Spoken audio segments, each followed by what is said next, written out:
Hey, Dr. Cat, epidemiologist. I've had many requests for a deep dive on the status of bird flu, so I'm going to tell you everything I know as of right now. So, as you know, H5 bird flu is widespread in wild birds worldwide, but is causing outbreaks in poultry and dairy cows in the US, with several recent human cases as well in US dairy and poultry workers. So, I'm showing a map above my head that quantifies the number of dairy farms that have been involved in this outbreak in the US. Don't drink raw milk. But in addition to cows and poultry, it has also been found in cats, goats, alpacas, skunks, house mice, and most recently a backyard pig in Oregon.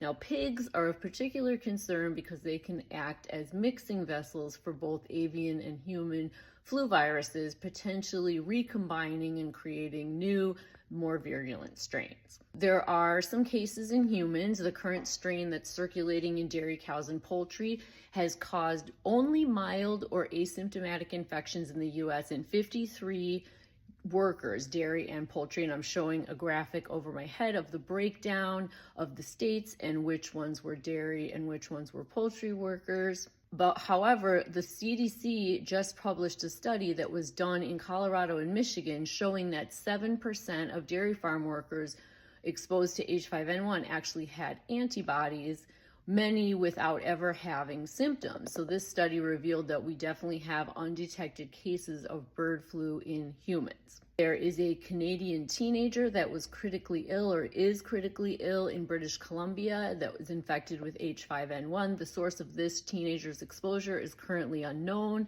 as they did not have any contact with poultry or dairy cows, but did have contact with other types of animals like cats, dogs, and reptiles. Importantly, the genetic sequence of the teenager's H5N1 bird flu virus showed that that virus had undergone mutational changes that made it easier for that version of the virus to infect people. It does not, however, appear that this teenager infected anybody else. New as of yesterday is that we have a possible bird flu case that was identified in a child from Alameda County, California, with upper respiratory infections. This child was treated and is recovering at home and has had no contact that is known with infected animals, but may have been exposed to wild birds.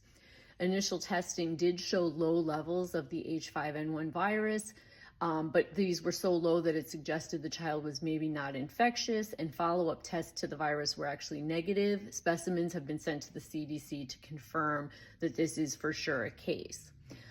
Family members and contacts have been negative as well. So the last thing I wanted to mention is that there was a preprint study. This is not peer-reviewed data, but it shows that older folks have a higher level of antibodies that recognize H5 viruses.